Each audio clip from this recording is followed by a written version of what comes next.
Hi, so today I have Will Francis with me and we're going to talk about sharpening, and I have done sort of much more how-to type videos about sharpening in the Lino Cut series. So if you want actual sort of step-by-step guide stuff, look at the Lino with Laura series. I think the first Lino with Laura series has got the best how-to about sharpening, but today I want to make use of Will's expertise. We're going to kind of talk about what sharpening tools we use, and Will's going to show us sharpening one of his knives. So before we get on to all the stones, I just wanted to explain we're going to be talking about the hangito, the knife that cuts the outline in Japanese woodblock. So I've got some of mine here, and Will, you've got a really lovely one there. So these are knives that have got quite a long history, haven't they? Yes. So the toe of hangito is like a loose translation of sword, and that comes from the short sword that a samurai would wear on his belt, his like dress. All right, sword. so a weapon, not a knife. Yeah. He would wear. So they would have their like katana, and then they would have the small tanto, and that's sort of where the name came from. And I read somewhere a few years ago that was where sort of the origin of the hangito came from. Was sort of the first carvers that were working on Buddhist scriptures would carve with much more. If you've seen a Chinese woodblock carving knife up there. They're very long, and they have quite a long blade, and it's sort of carved quite upright. All right, That's roughly where the origin of the Japanese hangito came from. So when it came to sharpening, obviously sword sharpening, so is there a relationship with how swords would be treated and how this sort of sharpening works? So generally you would have seen people sharpening on stones such as this, and people would go to great lengths to go and pick the ideal stone for the sword that they had, and they would travel up into the mountains and they would select their perfect stone. And quite often those stones would be kept outside on sort of the front porch of their houses. All right, okay. And the stone would be sat there on the side, and he would the samurai or one of his so quite interesting. So maybe it's sort of indicating that there was a samurai there, or a status thing, or and it would be very obvious because you would see one of his followers, maybe one of his if he was quite high ranking, maybe one of his one of the lower ranking samurai would be out there, and they would be sharpening the sword on the stones outside. So sharpening in Japan is an absolute art form. I mean, you've only got to sort of stumble into YouTube and look at sword making to see that the sharpening is a sort of massive thing in itself, and there are specialist sharpeners who do nothing else. But when it comes to maintaining Japanese woodblock tools, like I have to, and Will has to, you kind of need a kit to do that with. So what I have got is a mixture of things. So I've got a couple of diamond stones here, and I've got, I think this is I'm right in saying this is a synthetic stone, and then I've got a genuine piece of stone. So they kind of go in different grades. So this is the coarsest one, and I know that's a 600 grit, and then the next one is 1200 grit, and this one is 4000 grit. So it's getting smoother and smoother. And then this one, I don't know what the grit is, but this is sort of the polishing end. So this is incredibly smooth. So I have that selection there. The other thing I've got is this little Tupperware box job that I bought, and I think you can get these in the UK. I think Intaglio sell it. I don't know if hand printed do, but this is what comes in it, and you've got this too, haven't you? I've got so there's like pick. Various grades of stone, and that's called a Nagura Stone, and that makes like a stone slurry to put onto the stones.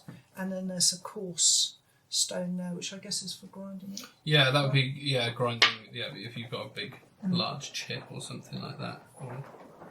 So More aggressive sharpening. The way you work with them is kind of a bit different depending on the stone. So these diamond stones, if I was going to sharpen with them, I would just need to wet the surface of them. So I would just give them like a squirt of water and spread it out, and then it would be good to go.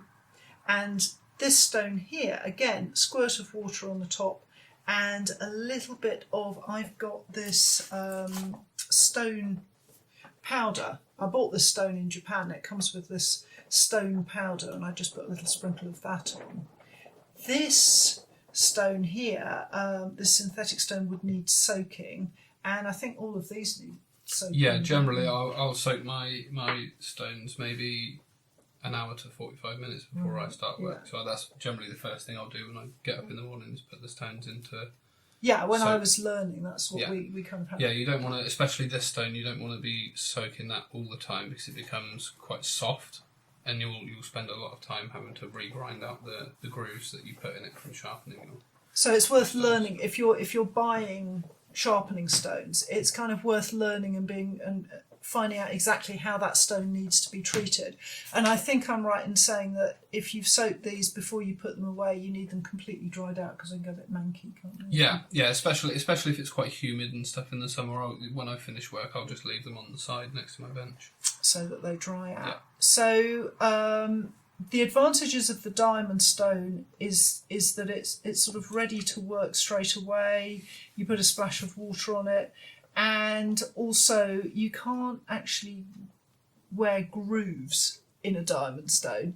When you use natural stone or synthetic stone, you can actually start to sort of wear them away. I actually keep a very old diamond stone that's, I think it's about 700, and I keep that to regrind my waterstone. So you just polish out the ridges and stuff? I'll just rub it as you would a knife or something. I just sand out the ridges and stuff. So there are kind of advantages and disadvantages to what you use. Personally, I'm not expert enough about sharpening to be really picky about what I use. I suspect Will knows a lot more than me and is. But what I am proud of is that he really likes this stone that I bought in Japan, which is great because it gives me confidence. So the knives that we're working on, the Hangito, the outline knife, I can't remember if I've discussed in this series of films, but you can sharpen it in various different ways to do various different jobs, can't you? So you have a sort of a general purpose angle, which would be something like this, which is, I would say, maybe a little bit more past a 45 degree. If you're trying to do very, very fine carving, such as if you see hair on ukiyo-e prints or just anything very fine. So we're back to that kind of line block idea where it's very, very fine You detail. bring the angle up more. So you've got just more of a point, more of just the very tip of the blade in the wood, and you would also thin out this back edge, maybe with a file or just by sharpening. It's quicker to use a file to bring this down, to actually thin the blade out even more, so that you're putting as least stress on the wood as possible. And then for straight lines, you'll have something that's very nearly right angled, and that's so that you have as much blade buried in the wood as possible, so that there's no deviation when you're carving a straight line. If I were to carve a straight line with this, it'd be very hard to keep track of it and for it to not wander or move with the grain of the wood. And actually, I think since you came and showed me how to do that, this is a fantastic tool for straight lines, but you cannot cut anything else but straight lines with that. Yeah. And I've got a little selection here of, I think these are kind of, I bought some are from Japan. I think these two came from Japan. I bought directly in Japan. I think I bought these ones in the UK. Yeah.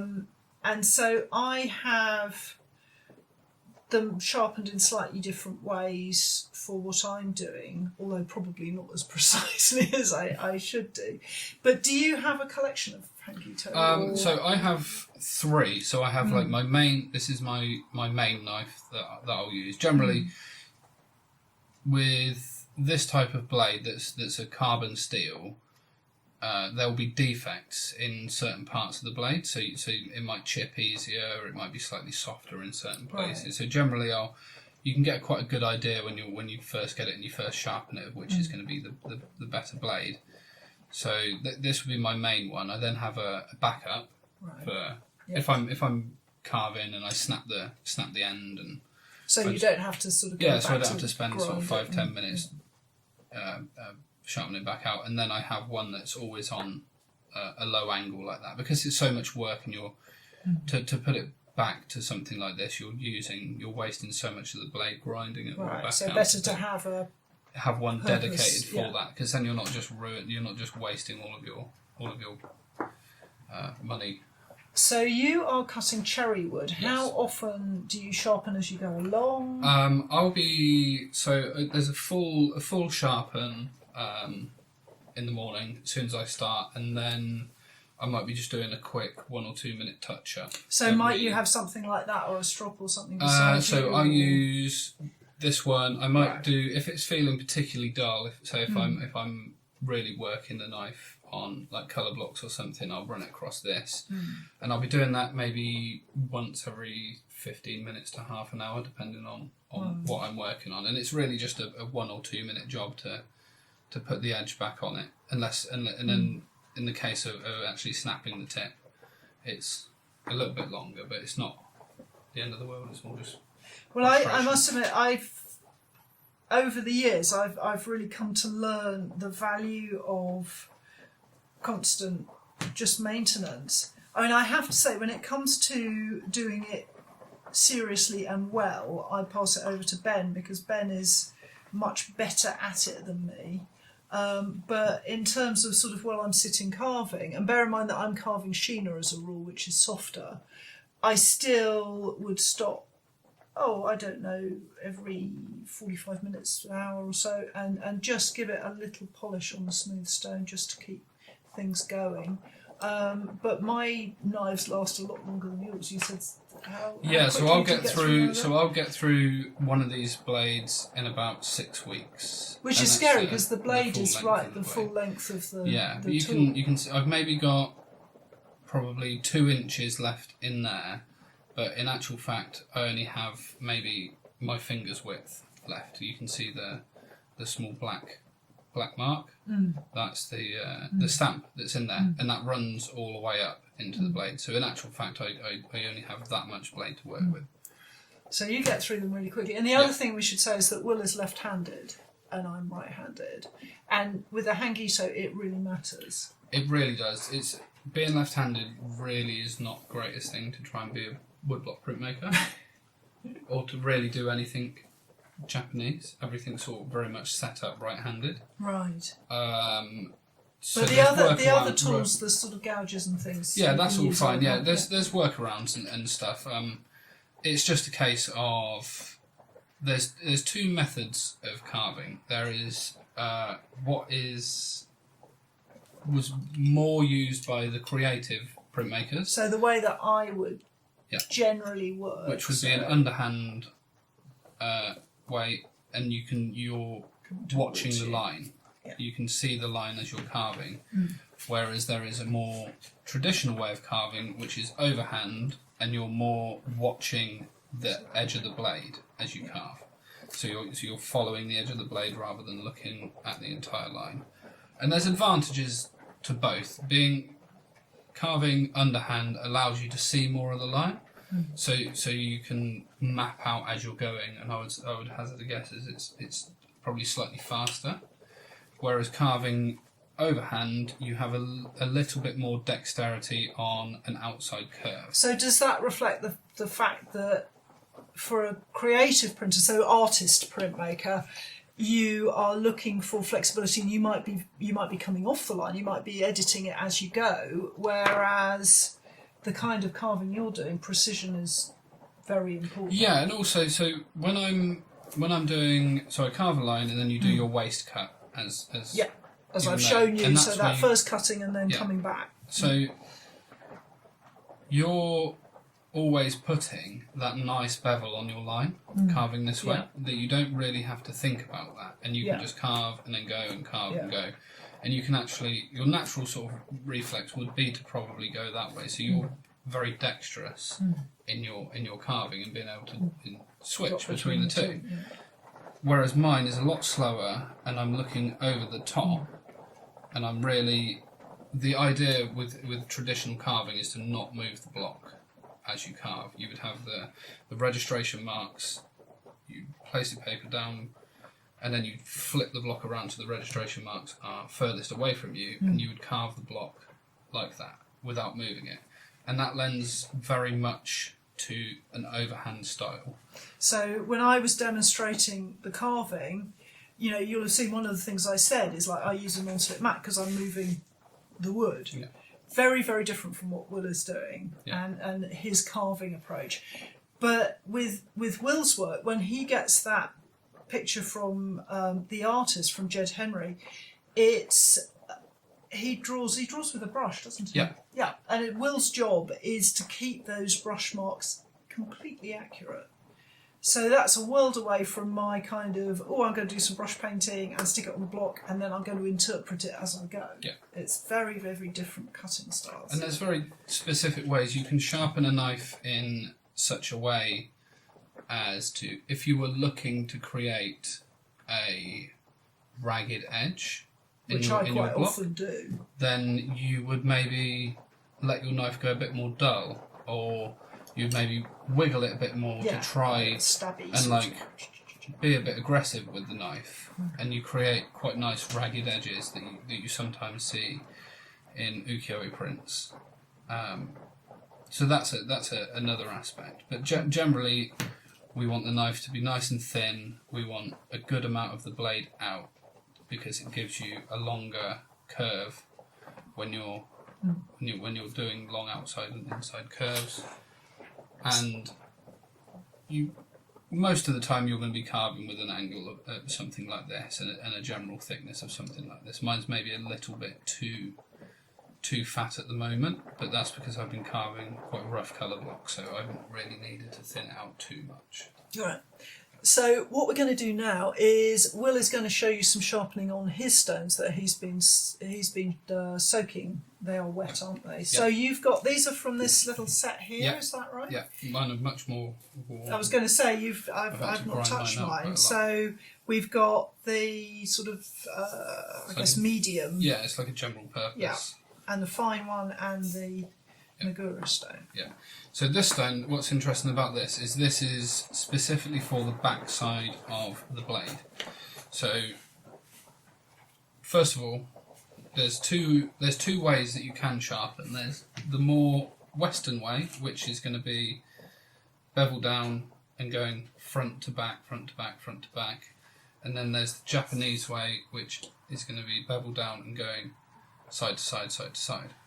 The Japanese way is a lot better to change the angles of your blade because the pressure, which is something that they would do frequently. Yeah, you would quite often, you quite often just want to change it a little bit here and there, and it's a lot easier for that because you can alter the pressure a lot easier. Whereas going front to back and trying to alter the pressure, it's a bit more awkward. Right. But so I've been trying to train myself to do the Japanese way. I can do the finishing like that. I can't do the initial. So we get a mixture of cultures here. So you're going to do Western way first and then Japanese way.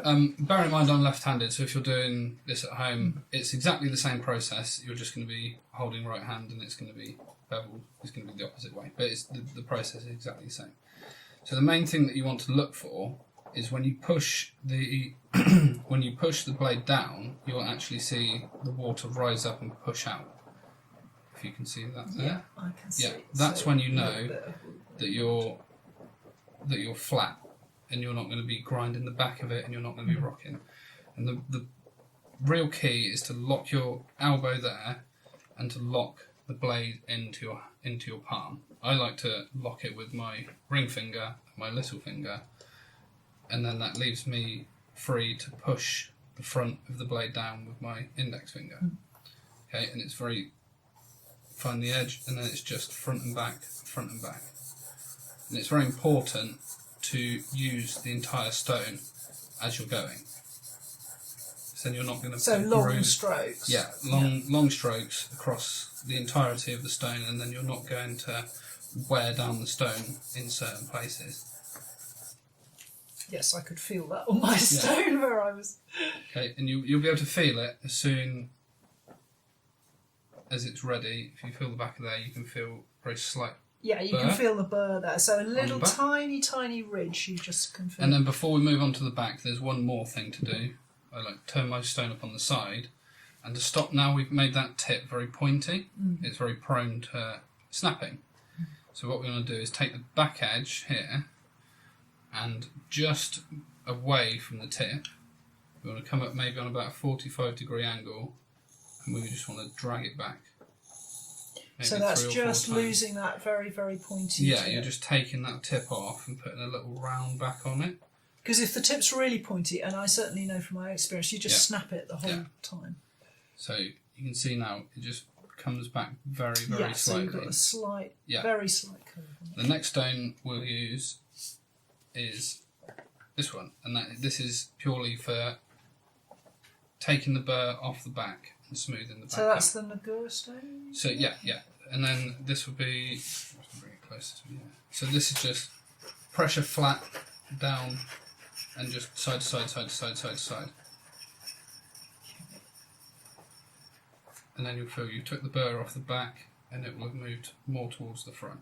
And then one last touch there to stop any blade chip in the actual body of the blade is come up just slightly off and just drag back and put a little bevel on the back edge of the blade. And it's only very slight because this stone's quite hard. It just helps just a little bit to just preserve the edge of the blade. And then the final bit is the fun bit where you get to polish the blade. And the pressure you've been putting down there, I would say you're maybe it's just pushing hard to talk about pressure, isn't it? Yeah, you're pushing, but you're not forcing it down. Whereas now here, it's very light pressure. And actual fact, because it's a polishing one and we're doing this video, I'll use your very fancy stone. Yeah, I'll use this very nice stone. And so the guy that sold me this in Japan, he was sort of saying that it should feel like the knife is kind of gliding. It's not. And it's exactly the same as doing the initial grinding. It's just on the the pressure is quite light. And you can maybe see the sort of black lines there. That's the metal making those lines on it. So now we're doing the polishing, and I'm not going to ruin my blade. I can show you the Japanese method. The Japanese method is same type of grip, but it is just a side to side.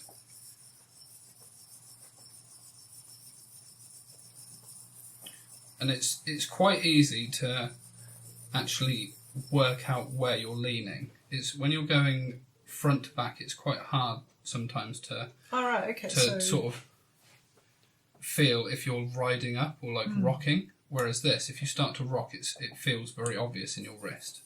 It's a little bit more of a natural position.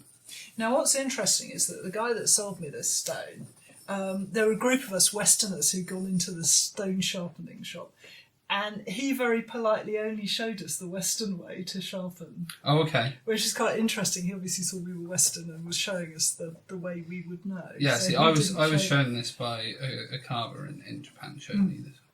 Okay, and once you're confident that you've polished that part of the blade, then it's just finishing the back. So you're just taking any burr. Yeah, and you'll know it's nice and flat because you're looking for. If you can see the darker part in the centre of the blade, you're looking to keep this hollow ground. So that hollow ground bit is what helps the blade move smooth through the wood, and you'll hear it's nice and flat on there. Now I have to say, I think your Hangito is a higher grade one than mine. I think mine are sort of workaday ones. So these are most likely a high speed steel, which is. I think if anyone is Chinese. precious, that one is possibly a better one. Yeah, I would say that's probably a machine-made Chinese steel, whereas this is most likely a hand-forged carbon steel. Right. Meaning that it's laminated, so you have the hard part of the steel on the back, and then the softer part, the black part on the front. So, in terms of expense, I think you can buy these in the UK for about £30. Yep. For those. And if you become proficient enough at sharpening, it really doesn't matter what. Because you can always maintain it. You can make any piece of metal sharp, and if you look after it and you take care of the blades, then it really is not a big issue. You don't need to go and spend the money on those types of blades. You really don't. But you get through the blade. How quickly do you get through those? About every 6 weeks I get through these blades. Nothing. I don't get through them anything. Well, I mean, basically, this one is lasting a long time because it's my square edge one. But this is the one that I was given when I went to learn in 2009. Yeah. So that's like gives you an idea of the kind of difference in the way. And I purely use these just because when one of the first times I went to Japan, I was told this is a really good knife. So in my head, that just stuck with me, and that's the ones I've always gone with. But you've adapted it a bit. I can see you've ground. Yeah. So this is when I first got the blade, and I wanted to. So this is where I was talking about. You can file it down, and if you file it down, you're not going to lose this front part of the ferrule. But generally, you'll see that from where you're thinning the blade out. So when I first get the blade, you can see it's quite fat on that edge, and it will be like that all the way down. So you want to. First of all, the first thing you'll be doing is thinning that out. So that's where I'm like pushing down there. Yeah. So I'm grinding. I'm using that part of the ferrule to. So do you just grind that down on a stone? Yeah. So that's just on a stone like that. I do it on a steel because this is really quite hard, and it's an ebony handle with this brass, and it would just pull chunks in that. So I do that on a diamond stone, and that's how I'll thin out that part, and then. It's just a case of keeping that same angle the whole time. So hopefully this video has given you sort of basic idea about sharpening, but also shows you kind of the level of specialisation that Will's going for, and the fact that, I'm a little bit specialist in having different blades, but I'm working in a slightly different way from him.